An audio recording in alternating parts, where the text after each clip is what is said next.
আসসালামু আলাইকুম। আশা করি সবাই ভালো আছো, সুস্থ আছো। আজকে আবারও একটি ক্লাস নিয়ে তোমাদের সামনে উপস্থিত হয়েছি। আজকের ক্লাসটা হবে সম্ভাবনা। এই সম্ভাবনার অধ্যায়টা আমরা আজকে বেসিক এবং গাণিতিক কিছু সমস্যা আজকে তোমাদের সামনে আমি উপস্থাপন করব। আশা করি সবাই সঙ্গে থাকবে এবং এটা ভালোভাবে বোঝার চেষ্টা করবে। আজকে সম্ভাবনা আমি আলোচনা করব। সম্ভাবনার যে প্রথম টপিকসটা সেটা কি? সম্ভাবনা। সম্ভাবনা কি? সম্ভাবনা হলো যে একটা অনিশ্চিত ঘটনা। যে কোনো ঘটনা আসলে ঘটতে পারে, আবার নাও ঘটতে পারে। এমন একটা ঘটনা আমরা কি, যেমন বৃষ্টির কথা যদি বলি, আজকে বৃষ্টি হতে পারে অথবা বৃষ্টি হওয়ার সম্ভাবনা কি আছে। এরকম ঘটনাগুলো হলো কি সম্ভাবনা। যেমন যে আজকে আকাশটা কি থাকবে? মেঘলা থাকবে।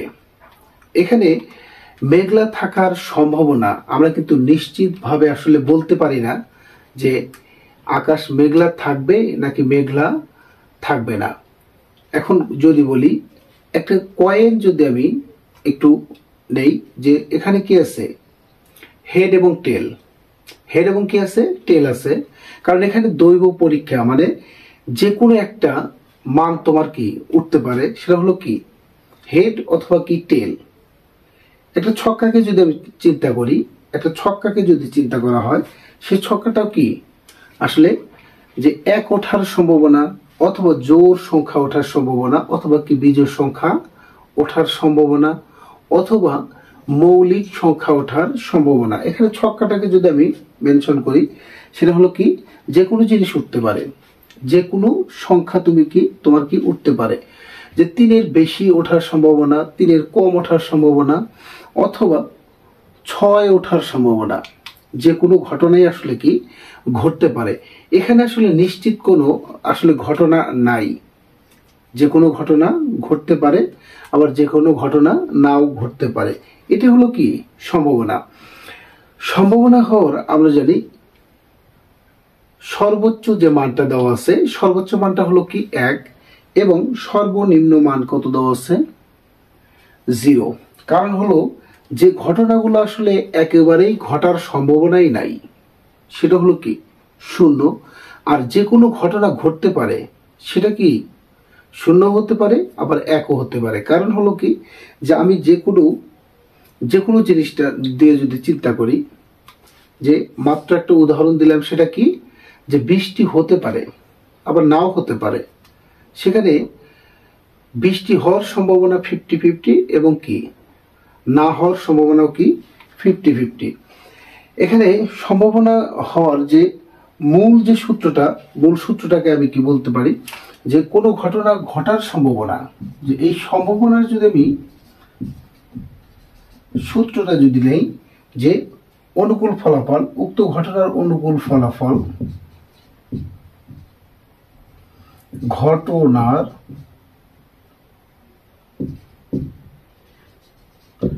অনুকূল ফলাফল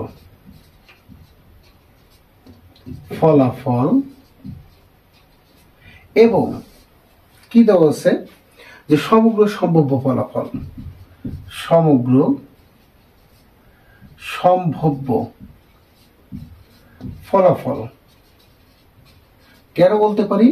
কারণ যে আমরা যদি ছক্কাকে যদি চিন্তা করি, যে এখানে কি ছক্কা থেকে জোড় সংখ্যা ওঠার সম্ভাবনা, জোড় সংখ্যা ওঠার সম্ভাবনা। তাহলে জোড় সংখ্যা যদি আমি নেই, জোড় সংখ্যা কত আছে? 2, 4 কত 6, মোট আছে কত? 3টা সংখ্যা আছে। এখানে জোড় সংখ্যা আছে কত? 3টা।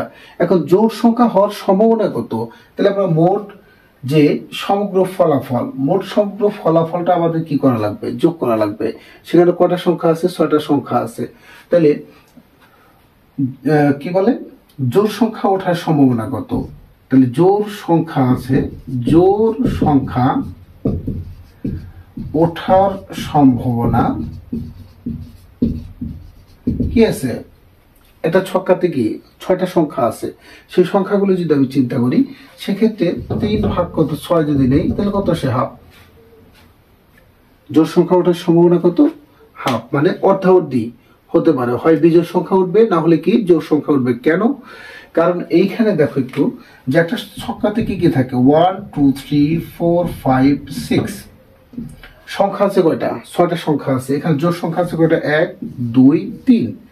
বিজোড় সংখ্যা আছে কয়টা? 1 2 3। মানে অর্ধেক অর্ধেক কি আছে? জোড় আছে এবং কি বিজোড় সংখ্যা আছে। দেখো এখানেও কি আছে, যে জোড় সংখ্যা ওঠার সম্ভাবনা কত? হাফ, মানে অর্ধেক। হয় জোড় সংখ্যা কি অর্ধেক উঠবে, অথবা কি বিজোড় সংখ্যাটা কি অর্ধেক উঠবে। এখন এখান থেকে দেখো,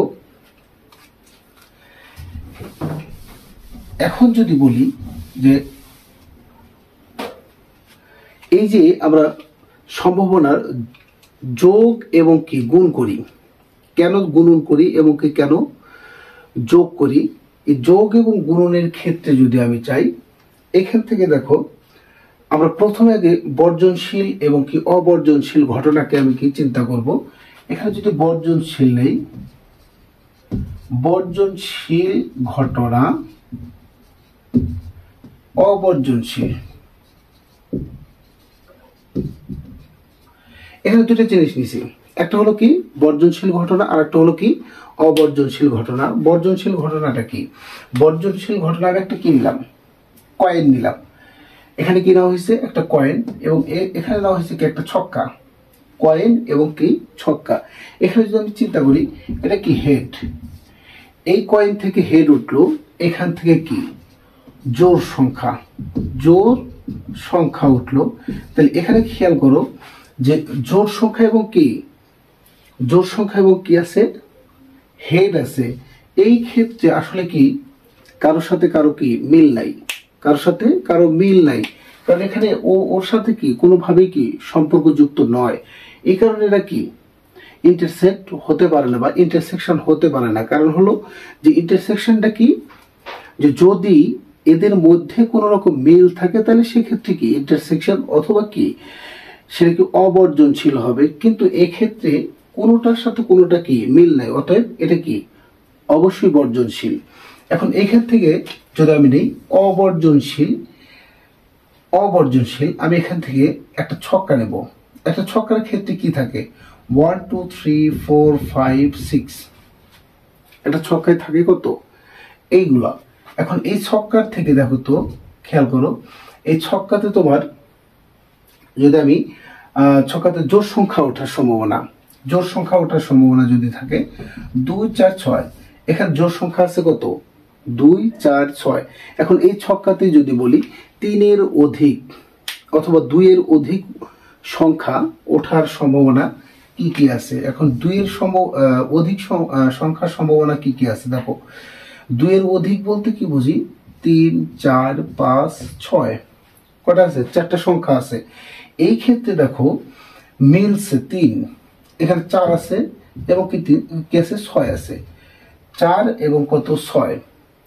এবং 2কে যদি আমি নেই যে একের অধিক পাওয়ার সম্ভাবনা কি সংখ্যা, তাহলে সেক্ষেত্রে 2ও আমরা কিন্তু পাইতেছি যে 2 4 এবং 6। দেখো এর ক্ষেত্রে এবং এই ক্ষেত্রে কি আছে? 2 আছে, 4 আছে এবং কি 6 আছে। তাহলে এটা কি ইন্টারসেকশন। কারণ হলো যে এদের মিলের যে সংখ্যাগুলো আমাদের নেওয়া উচিত, সেগুলো আসলে আমরা কি পেয়ে গেছি, অতএব এটা কি ইন্টারসেক্ট অথবা কি ইন্টারসেকশন। তাইলে যদি দুইটা সেটের মধ্যে যদি মিল থাকে, তাহলে সেক্ষেত্রে আমরা কি সেই মানগুলো পাবো কি অবর্জনশীল ঘটনা। আর যে সকল ক্ষেত্রে আমরা কোনো মানের মিল বা এদের মধ্যে কোনো সমঝোতা না পাই, সেক্ষেত্রে সেটা হলো কি বর্জনশীল ঘটনা। এখন এখান থেকে আমরা আসলে গুণন কিভাবে করব? দেখো গুণনটা যদি দেখাইতে চাই, গুণনটা যদি দেখাইতে চাই, এটা কি বরিশাল, ঢাকা, মনে করো কি আছে সিলেট। এখন এইখানে 3টা ঘটনা আছে, 3টা স্থান আছে। এই 3টা স্থানে তুমি কিভাবে যাবা?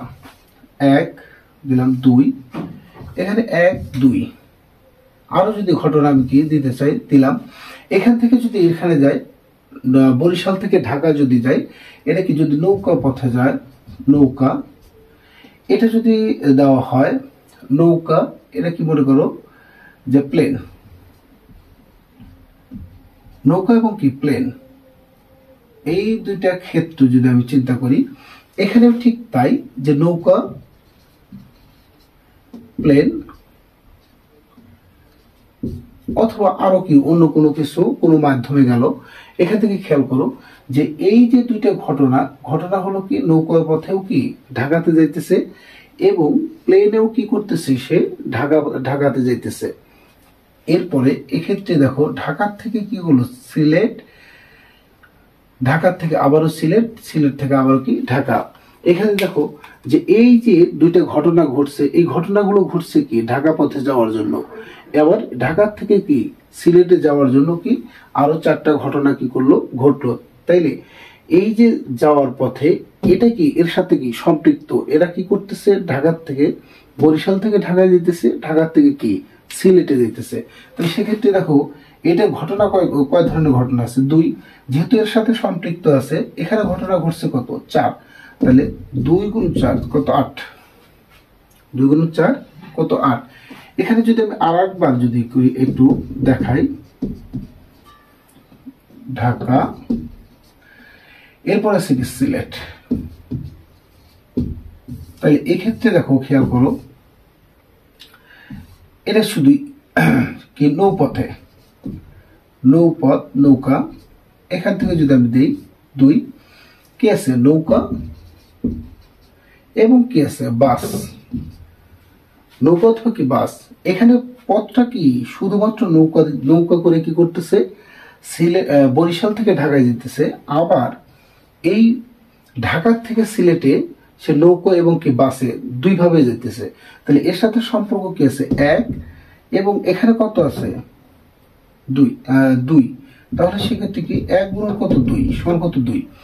এখন এই ক্ষেত্রে দেখো যে যাদের সাথে সম্পর্ক যুক্ত, এই সম্পর্ক যুক্ত তারা কি করলো যে একটা আর একটার সাথে কি রিলেটেড, এই কারণে আমরা কি করছি গুণন, এখানেও ঠিক তাই গুণন করা হয়েছে। এবং এই যে ফলাফলগুলো আসলো 8 এবং 2, এইগুলো শুধুমাত্র কি করব যোগ করে দিলে সে কি করতেছে 8 2 কত 10, সে মোট 10টা উপায়ে সে ঢাকা বরিশাল থেকে সে কি করবে সিলেটে যাবে। আচ্ছা দেখো তাহলে সেক্ষেত্রে দেখো আমরা গুণন কিভাবে করি বা গুণন কি কারণে করি এবং যোগ কি কারণে করি এটা অবশ্যই কি বুঝতে পারছো। এখন আমরা যদি একটা অঙ্কের ক্ষেত্রে যাই, সেক্ষেত্রে দেখো একটা থলেতে 4টা লাল 5টা সাদা ও 6টা কালো বল আছে। দৈবভাবে একটা বল নেওয়া হলো, বলটি লাল সাদা ও কালো হওয়ার সম্ভাবনা কত। এক্ষেত্রে দেখো 4টা বল, আমরা আগে কি করব মোট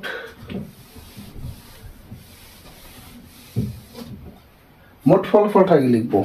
এখানে কি আছে সমগ্র ফলাফল কি দেওয়া আছে, আমরা মোট অনুকূল ফলাফল লিখব। মোট অনুকূল ফলাফল